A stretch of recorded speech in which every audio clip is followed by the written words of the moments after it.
Freud.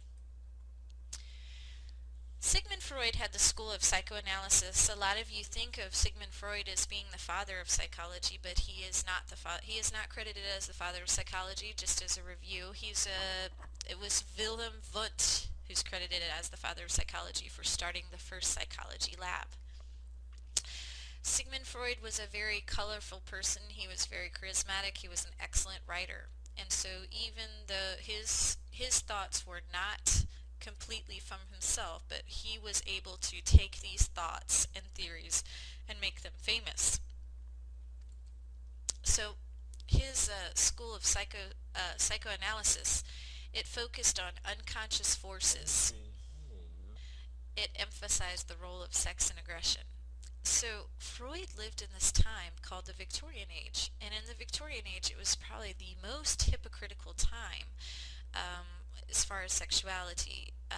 If you look throughout history, sex has changed. Sex is highly related to the political state of an area. It's related to scientific discoveries.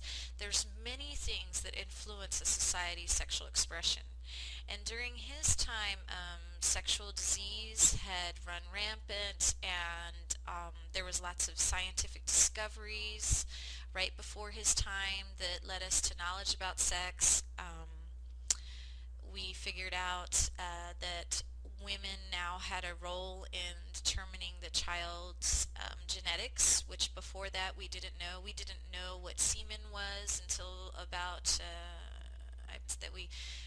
that Leeuwenhoek put semen under the microscope, but then it wasn't until about 250 years later, around the late 1800s, 1860 I believe, that we actually discovered an egg. So we didn't really know exactly how babies were created, and then once we figured out how babies were created, it started the whole pairing two people together and the power of sex.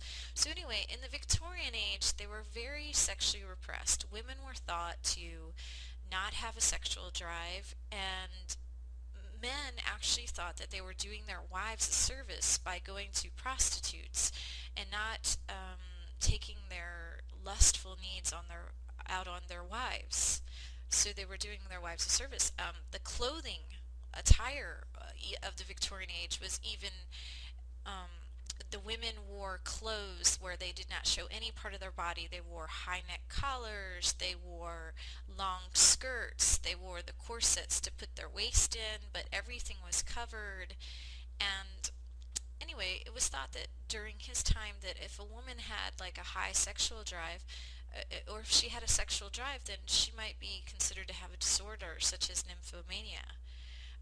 Even masturbation was considered wrong during his time.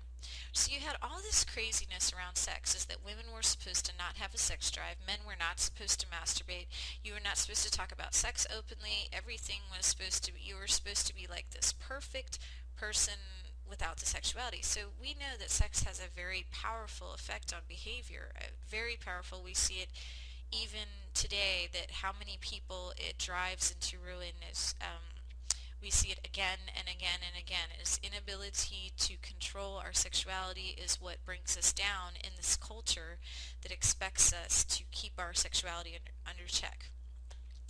So anyway, during his time period, he saw a lot of problems with sexuality because things were so conservative, so kind of repressed, that you weren't supposed to do this. There was so much shame around sexuality. So since he saw all these problems, he maybe that's what influenced him to put such a high emphasis on sex. So he said that there's an unconscious in us, that there's this part of us that we are not fully in touch with, and that this unconscious is run by our primary needs of sex and aggression. See, he believed in evolutionary psychology, and he said that in order for our species to have survived, the people that have survived are the people who like sex and the people who are aggressive. The people that did not like sex and were not run by sexual needs, and the people that were not aggressive, have died out. And so now we've evolved into this race where our primary drives are sex and aggression. It went straight from the evolutionary. And so he said that in order to understand behavior, we must look at how our unconscious forces of sex and aggression are set up. Now, what a lot of people don't know is that Freud's theory, he was actually a neurologist. He was a medical doctor, and he was trying to understand the brain. So when he wrote his theory, he was actually trying to explain the brain. So we'll find out much more about his theory later on in the class, and I'll spend more time there, but I wanted to talk about him. He started this he made famous this very powerful school of thought called psychoanalysis. And he talked about our unconscious forces, things that we're not aware of, and he talked about sex and aggression. Here's a funny cartoon. At the risk of sounding cliche, doctor, let me say that I have certain unresolved issues regarding my parents. So whenever you hear somebody talk about, oh, the role of your parents and how they influenced you, they're kind of going from the psychoanalysis school of thought, is that your parents may have had a major role in determining your personality.